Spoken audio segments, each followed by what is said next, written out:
안녕하세요, 여러분. 오늘은 조선을 건국한 태조 이성계에 대해 이야기하려고 합니다. 이성계라고 하면 흔히 위화도 회군, 조선 건국, 그리고 신궁이라는 별명으로 유명한 무신의 이미지가 떠오릅니다.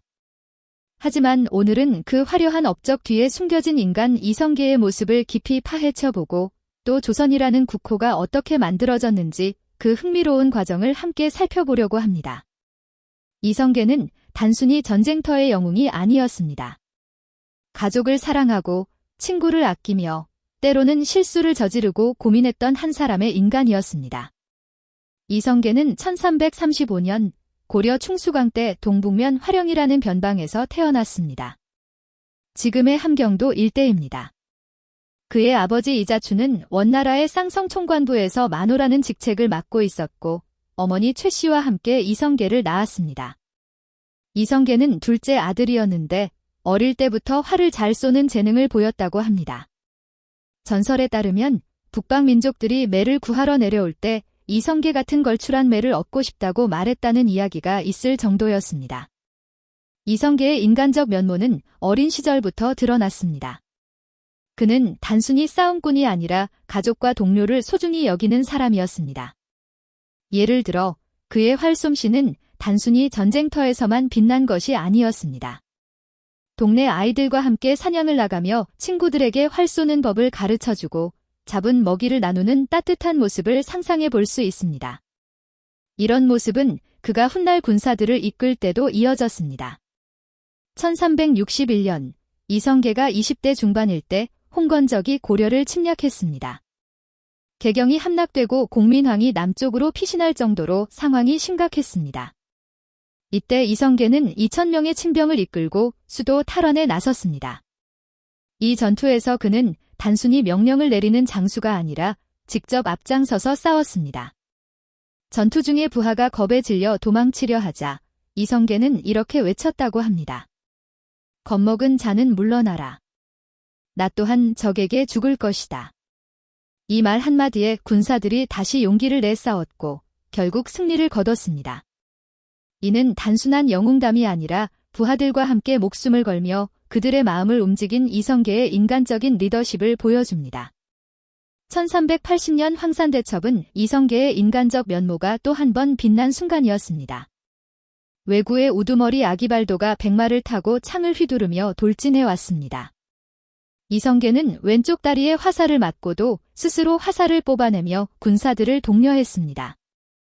내가 여기서 죽어도 너희와 함께다라는 그의 태도는 부하들에게 깊은 신뢰를 심어주었습니다. 결국 아기발도를 쓰러뜨리고 승리했습니다.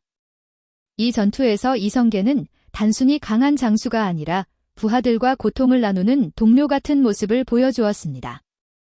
이성계의 인간적 면모는 가족 사랑에서도 드러났습니다. 첫 번째 부인 신의왕 후 한씨와의 사이에서 그는 6 아들과 2 딸을 낳았습니다. 특히 5째 아들 이방원, 그러니까 훗날 태종이 되는 아들을 무척 아꼈습니다.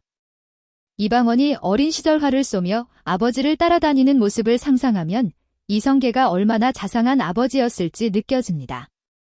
하지만 훗날 이 아들과의 갈등은 그의 삶에 큰 비극을 안기게 되었습니다. 이는 나중에 다시 이야기하겠습니다. 이성계의 따뜻한 면모는 신비로운 전설에서도 엿볼 수 있습니다. 어릴 때 그는 꿈에서 신인을 만났다고 합니다. 그 신인은 금으로 된 자, 금척을 주며 이걸로 사만 강토를 헤아려 봐라라고 말했습니다. 훗날 지난 마이산에 갔을 때 그 풍경이 꿈속과 똑같아서 깜짝 놀랐다는 이야기가 전해져 있습니다. 이 전설은 단순히 왕이 될 운명을 암시하는 것이 아니라 이성계가 자신의 운명을 겸손히 받아들이고 백성들을 위해 고민한 인간적인 모습을 보여줍니다. 이성계는 친구와의 우정도 깊었습니다. 황산대첩에서 함께 싸운 이지라는 그의 오랜 동료였습니다. 이지라는 여진족 출신으로 이성계와 의형제를 맺을 정도로 가까웠습니다. 전투 중 이성계가 아기발도의 투구를 맞춰 혼란을 일으키자 이지란이 결정적인 화살을 쏴 승리를 거두었습니다. 이런 신뢰와 협력은 이성계가 사람을 소중히 여기는 성격을 잘 보여줍니다. 하지만 이성계도 실수를 저지른 적이 있었습니다. 1364년 원나라 군대가 쳐들어왔을 때 그는 최영과 함께 싸웠는데 한 번은 적의 기습에 제대로 대응하지 못해 위기에 몰리기도 했습니다. 이때 그는 부하들에게 사과하며 내가 잘못 판단했다. 다시는 이런 실수를 하지 않겠다고 말했습니다. 이런 모습은 그가 완벽한 영웅이 아니라 실수를 인정하고 성장하는 인간이었음을 보여줍니다. 이성계의 인간적 면모는 백성들에 대한 애정에서도 드러났습니다. 왜구와 홍건적을 물리치며 그는 늘 백성들이 고통받지 않도록 해야 한다라고 말했습니다. 이런 마음이 훗날 조선을 세우는데 큰 동기가 되었습니다. 자, 이제 그의 삶이 어떻게 조선 건국으로 이어졌는지, 그리고 그 유명한 국호 조선이 어떻게 만들어졌는지 알아보겠습니다. 1388년 이성계의 인생에서 가장 큰 전환점이 찾아왔습니다. 바로 위화도 회군이었습니다. 당시 우왕은 명나라와의 갈등을 해결하려고 요동정벌을 명령했습니다. 이성계는 우군도 통사로 출전했지만 군사들이 굶주리고 날씨는 혹독했습니다. 그는 군사들과 함께 고난을 겪으며 이 전쟁은 백성들에게 더 큰 고통만 줄 뿐이다라고 판단했습니다. 결국 군대를 돌려 개경으로 돌아왔고 최영과 우왕을 몰아내며 권력을 잡았습니다. 이 결정은 단순한 반역이 아니라 백성들의 고통을 덜고자 한 인간적인 선택이었다고 볼 수 있습니다. 1392년 이성계는 신진 사대부들의 지지를 받아 고려를 무너뜨리고 새 왕조를 세웠습니다. 이때부터 그는 태조라는 묘호로 불리게 되었습니다. 하지만 왕이 된 후에도 그는 화려한 권력보다는 백성들의 안녕을 더 신경 썼습니다. 도읍을 개경에서 한양으로 옮기며 새 나라의 기틀을 다졌고 정도전을 비롯한 신하들과 함께 국가체제를 정비했습니다. 이제 조선이라는 국호가 어떻게 만들어졌는지 이야기하겠습니다.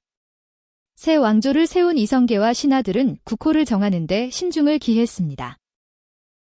처음에는 고려라는 이름을 그대로 쓸까 고민했지만 새로운 시작을 위해 새 국호가 필요하다는 의견이 나왔습니다. 이때 두 가지 후보가 떠올랐습니다. 하나는 조선, 다른 하나는 이성계의 고향에서 따온 화령이었습니다. 조선이라는 이름은 고조선에서 유래했습니다. 고조선은 단군이 세운 전설적인 나라로 한민족의 뿌리를 상징합니다. 신진 사대부들, 특히 정도전은 고조선을 계승한다는 의미에서 조선이 적합하다라고 주장했습니다. 이성계도 이 의견에 동의했습니다. 그는 백성들에게 우리의 뿌리를 잇는 나라라는 자부심을 주고 싶다라고 말했습니다. 이는 단순한 이름 이상으로 백성들과의 유대감을 중요시한 그의 인간적인 면모를 보여줍니다. 하지만 국호를 정하는 데는 명나라의 재가가 필요했습니다. 당시 동아시아에서 명나라는 강력한 영향력을 가진 나라였고 새로운 왕조가 명나라의 승인을 받는 것은 관례였습니다. 이성계는 1392년 말 조선과 화령 두 이름을 명나라 황제 주원장에게 올렸습니다. 명나라 조정에서는 이 두 이름을 놓고 고민했는데 주원장은 조선이 더 역사적이고 품격 있다는 이유로 선택했습니다. 주원장은 조선이라는 이름이 기자조선과 연결된다고 보았습니다. 기자조선은 중국 상나라의 기자가 한반도에 와서 세웠다는 전설적인 나라입니다. 명나라 입장에서는 조선을 자신들의 번국으로 인식하고 싶었고 이성계 측에서는 단군 조선의 독자성을 강조하고 싶었습니다. 결국 조선은 두 측면이 절충된 이름으로 결정되었습니다. 1393년 2월 15일 명나라의 공식 승인을 받아 조선이라는 국호가 정식으로 사용되기 시작했습니다. 이성계는 이 과정을 겸손히 받아들였습니다. 그는 내가 왕이 된 것은 하늘의 뜻과 백성들의 지지 덕분이다라며 국호 결정에 자신의 뜻을 강요하기보다는 신하들과 명나라의 의견을 존중했습니다. 이런 태도는 그가 권력에 집착하기보다는 나라와 백성의 안정을 우선시한 인간적인 면모를 보여줍니다. 조선이라는 이름이 정해진 후 이성계는 한양으로 천도를 추진했습니다. 1394년 그는 문무백관을 이끌고 개경을 떠나 한양에 도착했습니다. 한양은 한강 유역에 자리 잡고 있어 교통이 편리하고 백성들이 살기에 좋은 곳으로 여겨졌습니다. 이성계는 여기서 백성들이 편히 살 수 있는 나라를 만들자라고 말하며 새 도읍의 기초를 다졌습니다. 하지만 이성계의 왕위는 오래가지 못했습니다. 1398년 그의 아들들이 왕위를 놓고 싸운 제1차 왕자의 난이 일어났습니다. 사랑하던 아들 이방원이 동생 이방석을 죽이고 권력을 잡으려 하자 이성계는 깊은 실망과 슬픔에 빠졌습니다. 그는 내가 나라를 세운 것은 백성들을 위해서였는데 아들들이 서로 싸운다고 탄식하면서 왕위를 둘째 아들 이방과에게 넘기고 물러났습니다. 말년의 이성계는 한양을 떠나 고향 화령으로 돌아가 조용히 지냈습니다. 1408년 그는 73세의 나이로 세상을 떠났습니다. 그의 무덤, 건얼릉은 다른 왕들의 무덤과 달리 잔디 대신 억새풀로 덮여 있습니다. 이는 고향 함경도의 풍경을 그리워한 그의 인간적인 마음을 보여줍니다. 이성계는 전쟁터의 영웅이자 조선을 세운 왕이었지만 그 뒤에는 가족을 사랑하고 부하를 아끼며 백성을 생각한 한 사람의 인간이 있었습니다. 조선이라는 국호는 그의 뜻과 신하들의 염원, 그리고 명나라의 승인이 어우러져 만들어진 이름입니다. 그의 삶은 완벽하지 않았지만 그 인간적인 면모가 오늘날까지 우리에게 감동을 줍니다. 여러분, 이성계에 대해 어떻게 생각하시나요? 그의 인간적인 모습 중 어떤 부분이 가장 인상 깊었는지 댓글로 남겨주세요. 구독과 좋아요도 잊지 말아주시고 다음 영상에서 또 만나요. 감사합니다.